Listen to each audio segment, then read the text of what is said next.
whether impeachment complaints against President Ferdinand Marcos Jr. are sufficient in substance. Tourism Secretary Cristina Frasco is called out in a Senate hearing for quote-unquote self-promotion. Senator Risa Hontiveros wants a probe into sanitary landfills in the country. Japan struggles to clear record-breaking snowfalls. And Filipina tennis star Alex Eala improves to world number 45 after a strong start in the Dubai Open.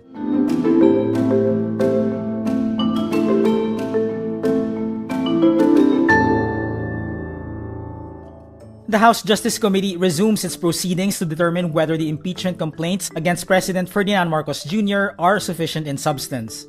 The panel completed its discussions on the substance of the complaint endorsed by Jet Nisay on Tuesday but deferred the vote to Wednesday, February 4. It is also set to deliberate on the Makabayan-backed complaint. Batangas 2nd District Representative Jervil Luistro says the delay would give members time to review the extensive discussions and approach the second complaint with a fresh mind.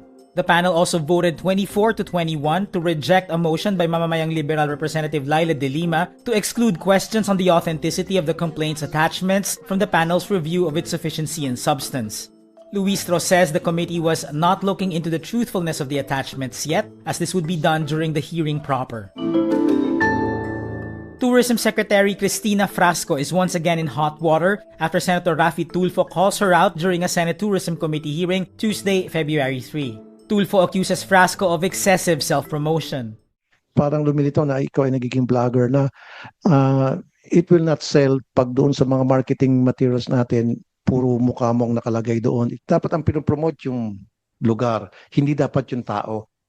Iwas tayo doon sa personality. Tulfo also points out Frasco's actions do not sit well with the Filipino public. Online users once paid attention to a magazine which featured Frasco's face prominently on its cover. But Frasco said the magazine did not seek her consent and insisted that neither she nor the tourism department funded or influenced its content. She also maintained it wasn't a photo shoot, just a photo taken while she was doing her job. Another example was a photo of Frasco in Lake Cebu, South Cotabato, which also circulated online. Frasco again maintained it wasn't a photo shoot, just a photo taken while she was doing her job. I have tried to be as present as possible in our destinations and for our stakeholders. That is the extent of the duty that I have exercised and nothing more. I have no national ambition. I'm not running for any national position. Senator Risa Hontiveros files a resolution seeking a probe into the National Solid Waste Management Framework. This after the tragic Binaliw landfill incident in Cebu City that killed 36 individuals. Hontiveros specifically mentions the sanitary landfill in San Mateo, Rizal, and the communities near landfills regularly exposed to foul odors, fly infestations, and toxic fluids polluting waterways. The resolution says, quote, the landfill model in particular cannot fix the mounting trash problem, as lands dedicated thereto are reaching their maximum capacities, a reality seen in the city of Cebu. But Hontiveros also warns against waste-to-energy models, saying they could worsen environmental and public health problems by incentivizing excessive dumping instead of sustainable alternatives.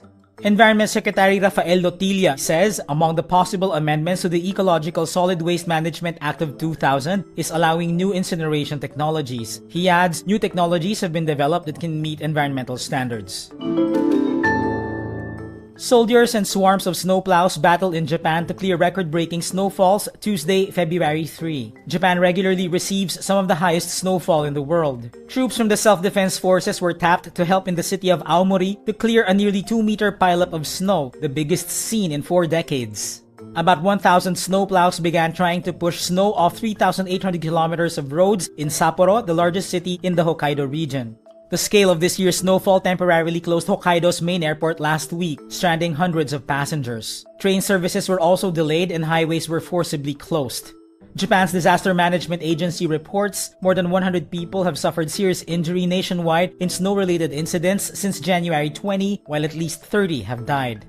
Authorities say this year's bitter conditions could dent turnout in Sunday's general elections, the first in 36 years. Filipina tennis star Alex Eala improves to world number 45 in the latest WTA rankings, rising 4 spots from her previous career high of number 49. This after her quarterfinal finish in the historic staging of the Philippine Women's Open. January proved to be a promising month for Eala as she won 5 of her 8 matches across 3 tournaments. The grind does not stop for Eala as she made a strong start at the WTA 500 Mubadala Abu Dhabi Open after defeating Turkey's Zeynep Sonmez 6-4, 6-3. And that's today's wrap. I'm JC Gutinga. Thank you for watching. Click the link below for the full story. For more updates, download the wRap app.